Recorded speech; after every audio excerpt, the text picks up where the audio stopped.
Welcome to SP Sharma classes. Myself Vinita. तो आज की क्लास में हम डीएसएसपी कंप्यूटर साइंस में पूछे हुए क्वेश्चंस को डिस्कस करेंगे जो कि टीचिंग मैथोलॉजी से रिलेटेड है। तो आइए देखते हैं फर्स्ट क्वेश्चन। तो फर्स्ट क्वेश्चन में पूछा हुआ है कि when we study history then we study the history of many other social science subject. यानी कि जब हम हिस्ट्री को पढ़ते हैं तो हम उसके साथ में सामाजिक विज्ञान यानी कि सोशल साइंस से रिलेटेड और सब्जेक्ट्स को पढ़ते हैं, जैसे कि economics, history, political history, history of psychology etcetera. This statement given above shows that social science subjects are dash in nature। यानी कि जो स्टेटमेंट दिया हुआ है इससे रिलेटेड सोशल साइंस के बारे में हमें क्या पता चल रहा है, उसकी प्रकृति के बारे में क्या पता चल रहा है। तो फर्स्ट है इंडिपेंडेंट, सेकंड है इंटरडिसिप्लिनरी और थर्ड है इंटर रिलेटेड। तो देखिए यहाँ पे क्या होगा। पहली बात तो यहाँ पे अगर हम हिस्ट्री पढ़ रहे हैं तो इसका मतलब यह भी है कि हम उसके साथ साथ और चीज़ें पढ़ते हैं, जैसे कि पॉलिटिकल चीज़ें पढ़ते हैं। हम हिस्ट्री में अगर पढ़ते हैं तो जैसे कि हमारी एंशिएंट चीज़ें हो गई हैं तो वो भी कहीं ना कहीं पॉलिटिकल हिस्ट्री से रिलेटेड होता है, इकोनॉमिकल चीज़ों से रिलेटेड होता है। तो ये इसका जो नेचर होगा वो इंडिपेंडेंट तो हो नहीं सकता, क्योंकि अगर ये सब सब्जेक्ट्स अगर इन सब चीज़ों से रिलेट हो रहे हैं तो ये इंडिपेंडेंट नहीं हो सकता, एक स्वतंत्र चीज़ नहीं है। सामाजिक विज्ञान के सारे सब्जेक्ट्स जो होते हैं वो आपस में कहीं ना कहीं एक दूसरे से लिंक होते हैं। जैसे कि हम बात कर लेते हैं हिस्ट्री की, तो उसमें हम मैप्स पढ़ते हैं तो वो किससे रिलेटेड होता है, ज्योग्राफी से।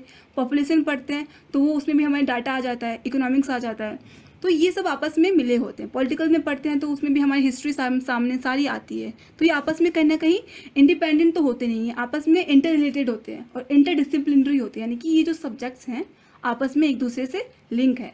तो इस वजह से यहाँ पे जो हमारा इंडिपेंडेंट ऑप्शन है वो नहीं हुआ और खाली इंटरडिसिप्लिनरी और इंटर रिलेटेड दोनों आंसर्स करेक्ट हो जाते हैं। इस वजह से यहाँ पे जो ऑप्शन नंबर सेकंड होता है यहाँ पे करेक्ट हो जाता है। अब क्वेश्चन नंबर सेकंड देखते हैं। क्वेश्चन नंबर सेकंड में पूछा हुआ है कि which while teaching are children how to read which of the following things need to be keeped in mind. यानी कि जब हम बच्चों को पढ़ाते हैं तो हमें किस बात को ध्यान में रखना चाहिए।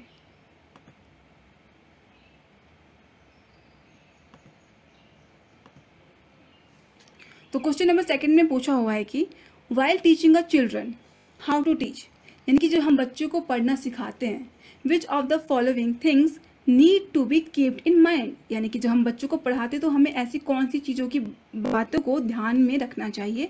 तो फर्स्ट में है कि the material use must be meaningful end of the level of child. यानी कि जब हम जो चीज़ बच्चों को पढ़ा रहे हैं वो बच्चों के लेवल पे होना चाहिए। जैसे कि अगर हम किसी 5th क्लास के बच्चों को पढ़ा रहे हैं तो उसी के स्तर पे होना चाहिए, उसी के लेवल पे होना चाहिए। आप किसी 5th क्लास के बच्चों को 12th क्लास की चीज़ नहीं पढ़ा सकते हो, ठीक है। और सेकंड में बोला हुआ है कि the material should be in language that the child is familiar with. यानी कि जो बच्चा पढ़ रहा है उसकी उसी भाषा में होना चाहिए, किसी और भाषा में नहीं। तो ये दोनों ही बातें हमें करेक्ट दिख रही हैं। इस वजह से यहाँ पे जो ऑप्शन नंबर थर्ड था both first and second correct हो जाता है, क्योंकि ये दोनों ही एक बच्चे को पढ़ने में मदद करेगा। उसके लेवल पे भी होना चाहिए और उसकी जो भाषा है उसके हिसाब से भी, जो हम पाठ्य सामग्री उसको पढ़ा रहे हैं, मटेरियल जो हम उसको दे रहे हैं उसके हिसाब से होना चाहिए। इस वजह से यहाँ पे ऑप्शन नंबर थर्ड हमारा बिल्कुल करेक्ट हो जाता है, जो कि है बोथ फर्स्ट एंड सेकंड। अब नेक्स्ट क्वेश्चन देखते हैं। नेक्स्ट क्वेश्चन में पूछा हुआ है कि which of the following can be help a teacher to make teaching learning process participatory in social science. यानी कि जब हम सामाजिक विज्ञान में बच्चों को पढ़ाते हैं तो ऐसी कौन सी अप्रोचेस के थ्रू एक अध्यापक क्या कर सकता है, बच्चों को उसमें और पार्टिसिपेट करने में मदद करवा सकता है। उसकी जो अधिगम हो रहा है, उसका जो लर्निंग प्रोसेस हो रहा है ना, उसको और अच्छी तरीके से करवा सकता है। तो फर्स्ट है कि by arranging debate discussion on emerging social science issues, for example dowry, population growth etc. Second है by teaching students that how to cooperate with each other. ठीक है, तो देखो पहले ऑप्शन में था कि हम क्या कर सकते हैं कि बच्चों को डिबेट करवा सकते हैं। हम उनमें क्या कर सकते हैं कि आपस में ऐसा डिस्कशन करवा सकते हैं जिससे क्या हो सकता है उनमें जो खुद की जो लर्निंग प्रोसेस है और तो इससे क्या होगा, देखो डिबेट में पार्टिसिपेट करवाने से होगा कि बच्चे आपस में पार्टिसिपेट करेंगे। डिस्कशन में भी यही चीज़ होती है कि सब बच्चे इकट्ठा होकर किसी एक टॉपिक पे डिस्कस करते हैं। डाउरी पे हो गया, जो पॉपुलेशन ग्रोथ की बात हो रही है, तो यहाँ पे उनका क्या होगा, उनकी खुद की सोच की जो उनकी समझ है वो कहीं ना कहीं बातें बाहर आएंगी और ये कहीं ना कहीं उनके लर्निंग प्रोसेस में बहुत हेल्प करेगा। तो ये ऑप्शन करेक्ट है। सेकंड ऑप्शन है कि by teaching students that how to cooperate with each other.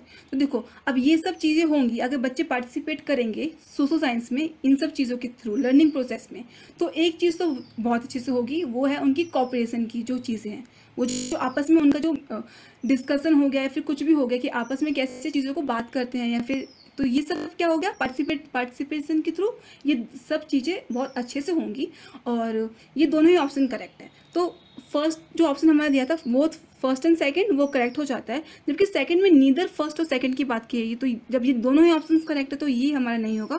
Third में ओनली फर्स्ट की बात की थी तो वो भी नहीं होगा। फोर्थ है ओनली सेकंड, तो ये भी नहीं होगा। तो हमारा ऑप्शन क्या हो गया, फर्स्ट, जो कि है बोथ फर्स्ट एंड सेकंड। अब नेक्स्ट क्वेश्चन देखते हैं। नेक्स्ट क्वेश्चन में पूछा हुआ है कि which of the following is are the major type of play for a child, यानी कि इसमें बोला हुआ है कि एक छोटे बच्चे के लिए इसमें से कौन सा एक मेजर टाइप है प्ले का। तो फर्स्ट है कंस्ट्रक्टिव प्ले, सेकंड है फंक्शनल प्ले, थर्ड है ड्रामेटिक और प्रिटेंड प्ले। तो हमारे ऑप्शंस क्या क्या हैं, फर्स्ट है ओनली सेकंड है सेकंड एंड थर्ड है फर्स्ट एंड सेकंड और फोर्थ है फर्स्ट सेकंड एंड थर्ड। तो देखिए यहाँ पे क्या होगा, पहली बात कंस्ट्रक्टिव प्ले क्या होता है, जहाँ पर बच्चे चीज़ों को जो कंस्ट्रक्ट करते हैं, बनाते हैं। जैसे हम ऐसे समझ सकते हैं कि छोटे बच्चे मिट्टी से ज़्यादा खेलते हैं तो खिलौने मिट्टी से बनाते हैं, या फिर हम पजल्स की बात करें तो जो रीडर आजकल तो जो हम प्ले स्कूल्स में देखते हैं कि, तो वो होता है कंस्ट्रक्टिव प्ले, जो वो लोग खेलते हैं क्यूब से, इन सब से चीज़ों को कंस्ट्रक्ट करते हैं, तो वो होता है कंस्ट्रक्टिव प्ले, तो ये भी हिस्सा होता है। सेकंड है फंक्शनल प्ले। देखो फंक्शनल प्ले में क्या होगा, जब वो कोई ना कोई क्या करते हैं रोल, फंक्शनल प्ले यानी कि वो कोई ना कोई रोल प्ले करते हैं, चीज़ों को सीखते, जैसे बॉल फेंकना, खेलना, ये सब फंक्शनल प्ले हो गया, क्योंकि उसमें उनका कुछ ना कुछ कार्य यानी कि फंक्शन हो रहा है। सेकेंड है ड्रामेटिक और प्रिटेंड प्ले। देखो ड्रामेटिक और प्रिटेंड प्ले में तो बहुत ईजिली हम समझ सकते हैं, जैसे कि छोटे जो बच्चे होते हैं वो कुछ न कोई रोल प्ले करते हैं रहते हैं कि हम कुछ सुपरमैन है या फिर ये है। ड्रामेटिक यानी खुद को एक तरीके से उस टाइप का प्ले। तो ये जो तीनों ही ऑप्शंस हैं वो हमारे करेक्ट हैं, क्योंकि ये एक टाइप के प्लेस होते हैं जो बच्चों में यूज़ होते हैं, छोटे बच्चों से यूज़ करते हैं सीखने के लिए। तो इस वजह से जो हमारे यहाँ पे ऑप्शन नंबर 4 दे रखा है, फर्स्ट सेकेंड एंड थर्ड, वो करेक्ट हो जाता है। अब क्वेश्चन नंबर 5 देखिए। क्वेश्चन नंबर 5 में पूछा हुआ था कि which of the following is the role of teacher in the theme based integrated early childhood and care education programme. तो यहाँ पे क्या बोला हुआ है कि इसमें जो थीम बेस्ड इंटीग्रेटेड प्रोग्राम है, यानी प्रगतिशील शिक्षा की बात हो रही है और केयर एजुकेशन की बात हो रही है, इनमें से क्या होगा।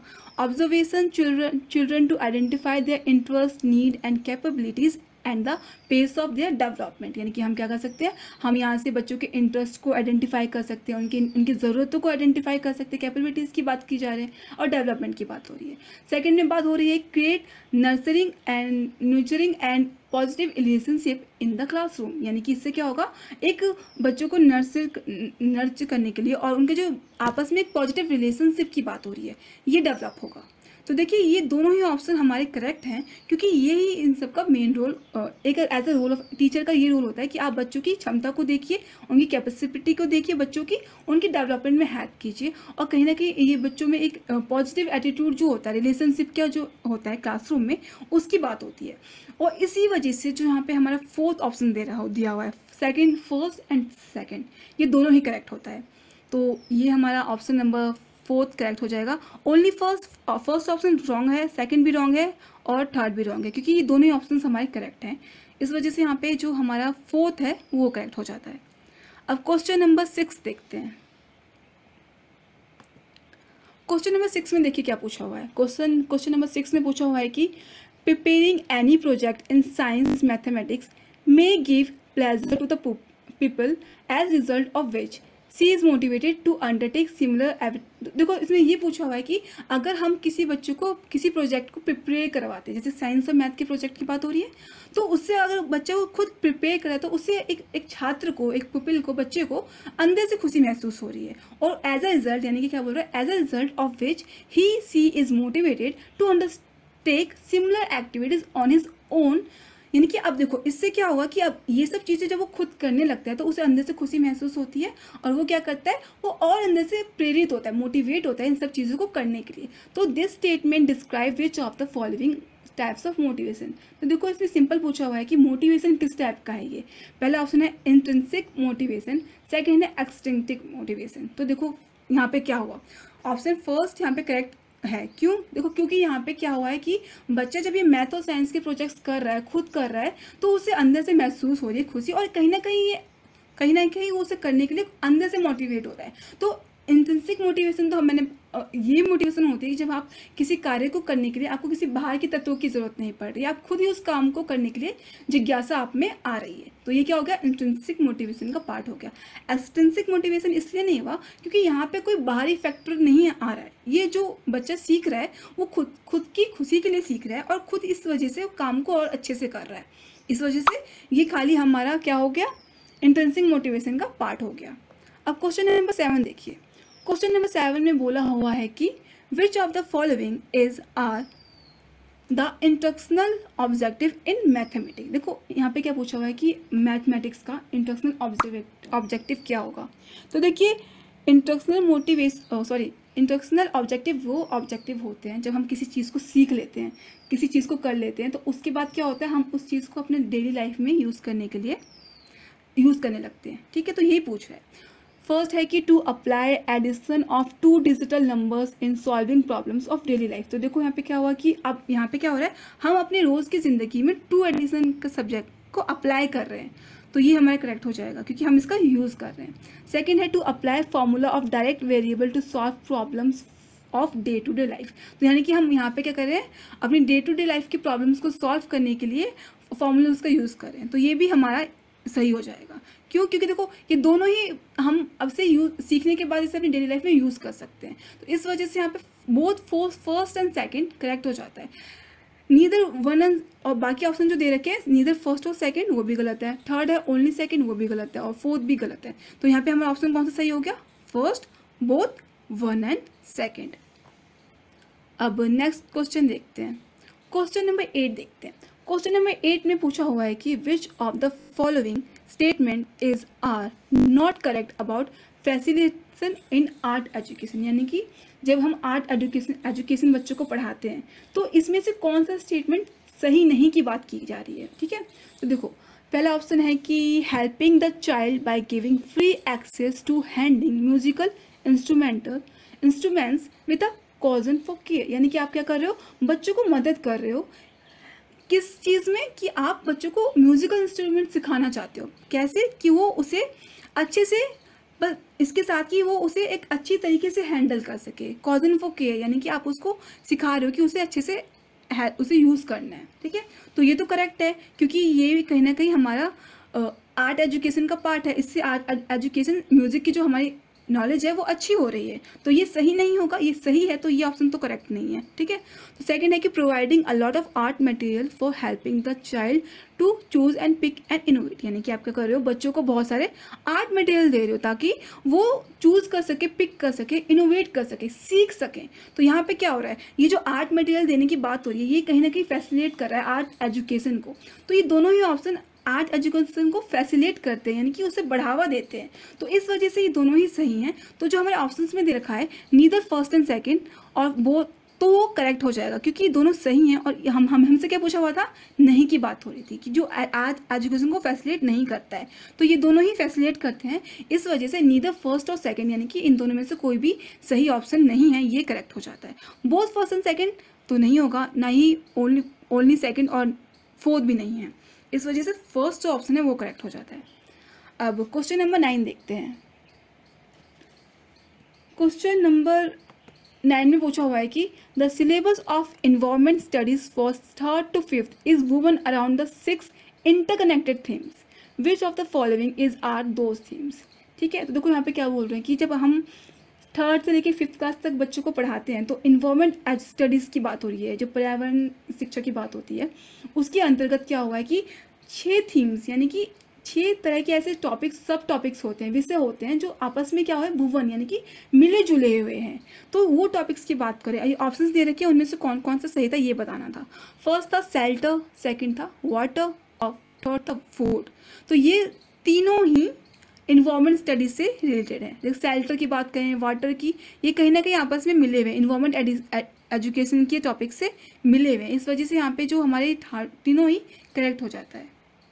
इस वजह से फर्स्ट ऑप्शन करेक्ट है, first, second and third. Only second नहीं, क्योंकि ये तीनों ही इंटर कनेक्टेड होता है। जैसे सोशल साइंस में बहुत सारे टॉपिक्स इंटर रिलेटेड होते हैं, इस वजह से ये तीनों ही इंटर रिलेटेड है। अब क्वेश्चन नंबर 10 देखते हैं। क्वेश्चन नंबर 10 में पूछा हुआ है कि dash adverse to the principle that knowledge arise from experience evidence gather specifically using senses. तो देखो इसमें यहाँ पे क्या पूछा हुआ है, यहाँ पे पूछा हुआ है कि आखिर किस टाइप का ऐसे नॉलेज होती है, ज्ञान होता है जो किसके थ्रू हम एक्वायर करते हैं, यानी कि किसके थ्रू हमें मिलती है, सेंसेस के थ्रू, हमारे एक्सपीरियंस के थ्रू। यानी कि बेसिकली यहाँ पे सेंसेस की बात हो रही है। हमारे जो एक्सपीरियंस हो रहा है, हमें जो एविडेंस मिला है, वो किसके थ्रू, सेंसेस की, यानी कि ज्ञान इंद्रिया। तो देखो यहाँ पे ऑप्शन था स्केप्टिसिज्म और सेकंड था एम्पेरिज्म। ठीक है, तो देखो यहाँ पे क्या होगा, यहाँ ये होगा कि जो स्केप्टिसिज्म है वो नहीं होगा, क्योंकि स्केप्टिसिज्म में ये होता है कि आप क्या करते हो कि आप ना, आपका जो विश्वास होता है, इसमें ये होता है कि इसमें ये कहा जाता है कि आप किसी भी एक चीज़ पे बिलीव नहीं कर सकते जो, ठीक है, तो ये नहीं होगा।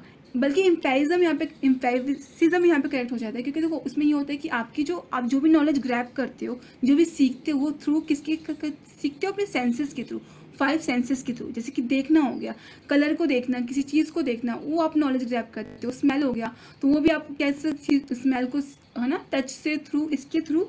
तो ये क्या होगा, ये एम्पेरिकल नॉलेज का हिस्सा होता है, जो अपने एक्सपीरियंस के थ्रू, बेसिकली अपने सेंसेस के थ्रू हम गैदर करते हैं। तो इसी वजह से यहाँ पे जो ओनली सेकंड ऑप्शन था वो करेक्ट था, और फर्स्ट ऑप्शन करेक्ट नहीं था। और जो वो फर्स्ट एंड सेकंड की बात की, और बाकी ऑप्शन सब रॉन्ग है, खाली जो फर्स्ट है, ओनली फर्स्ट, वो यहाँ पे करेक्ट हो जाता है। अब क्वेश्चन नंबर 11 देखते हैं। क्वेश्चन नंबर 11 में पूछा हुआ है कि which of the following statement is are not correct. यानी कि क्या पूछा हुआ है कि इनमें से कौन सा जो स्टेटमेंट है वो करेक्ट नहीं है। तो करेक्ट नहीं की बात हो रही है। तो देखो पहला ऑप्शन है कि conditioning of elicited behaviour defines classical conditioning.